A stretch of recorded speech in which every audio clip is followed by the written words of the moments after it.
Sometimes the biggest changes start small. Right in the heart of Maharashtra, there's a quiet revolution taking root. And honestly, it could completely reshape India's agricultural future. So today, we're going to dig into the story of the soil Sakhis and figure out what this all means for the nation. So let me ask you something.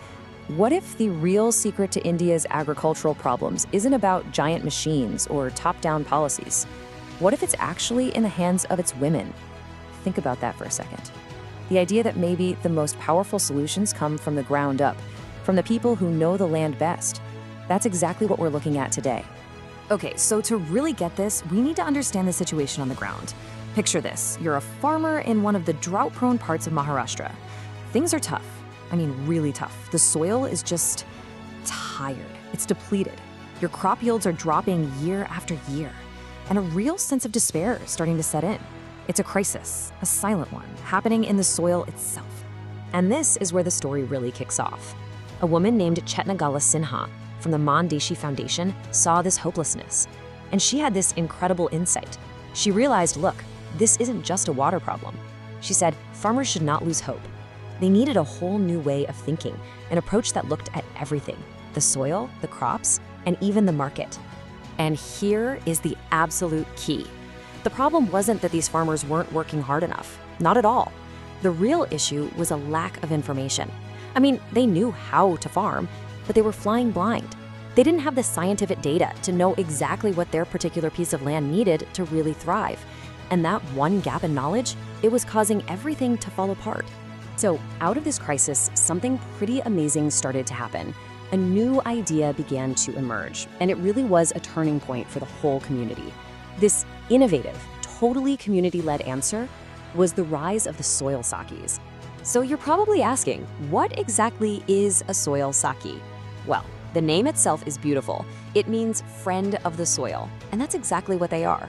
We're talking about a local woman, a farmer herself, who gets intensive training, and she becomes this powerhouse. She's part scientific guide, part community agronomist, and part rural entrepreneur. All of that rolled into one. And look, this isn't some abstract policy idea. These are real people making a real difference. Take Sheetal Kali, for instance. After her husband passed away, she found this program. And now, she travels 80 kilometers every single day to meet with and guide other farmers. She has become an absolute pillar of her community, a true leader. So how does someone become a soil Sakhi? It's a really clear, powerful journey. First, they get some serious, intensive training in soil science. Then, they're equipped with the right tools, like portable soil testing kits. With that knowledge and those tools, they go out and guide other farmers on using the right bioinputs. And it doesn't stop there. The final step is helping those farmers negotiate better prices at the market. It's the whole package. Okay, so they're doing all this great work, but what's the actual impact? Well, this is where it gets really, really cool. The results weren't just good in one area, it was what you could call a triple win. We're talking huge economic, social, and environmental benefits, all happening at the same time. Let's break each of those down. First up, the money, the economic win. By taking the guesswork out of farming and bringing in that scientific precision, the soil Sakhis help farmers go from just barely surviving to actually having a surplus. And what does a surplus mean? It means higher incomes and more financial stability. It's life-changing. And let's make this real. Meet Archana Amar Babar. She had a 5-acre mango orchard, but she was really struggling. Can you imagine? Half of her new saplings were dying. Then a soil Sakhi shows up. She tests the soil and bam, finds the problem. Way too much limestone. The advice? Switch to organic methods. And that advice changed everything. And the result of that simple change? Get this. Within just 2 years, her mango yield went up by 40%. 40%.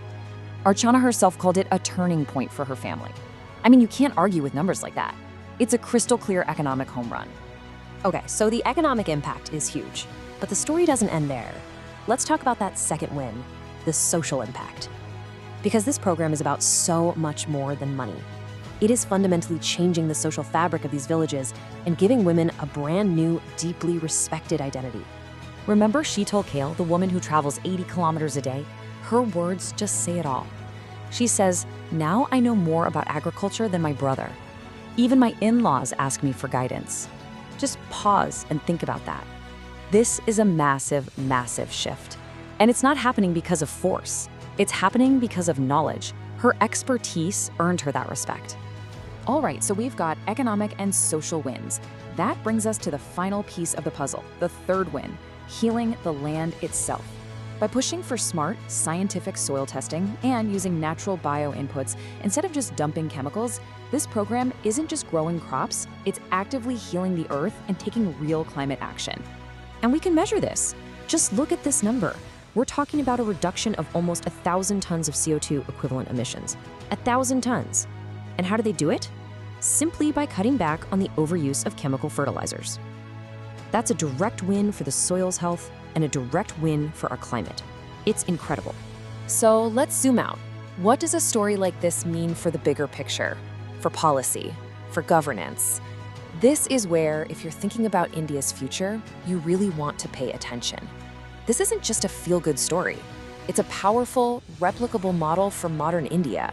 So let's just quickly list the key takeaways here, because they are so important. First, this is a perfect example of women-led development. Check. Second, it's real, effective grassroots climate action. Check. Third, it's a massive boost for the rural economy. You bet. Fourth, it shows what happens when you bring science and community together. And finally, and this is a big one, it gives us a clear path to that huge national goal of doubling farmers' income. This model just hits all the right notes. And that leaves us with one final and maybe the most important question. The Soil Saki initiative has absolutely transformed these districts in Maharashtra. It works. We know it works. So the real challenge now for all of us, and especially for our future policymakers, is this. What will it take to scale this revolution? How do we take this brilliant idea and spread it across the entire nation? That's the question I want to leave you with. Thanks so much for joining me.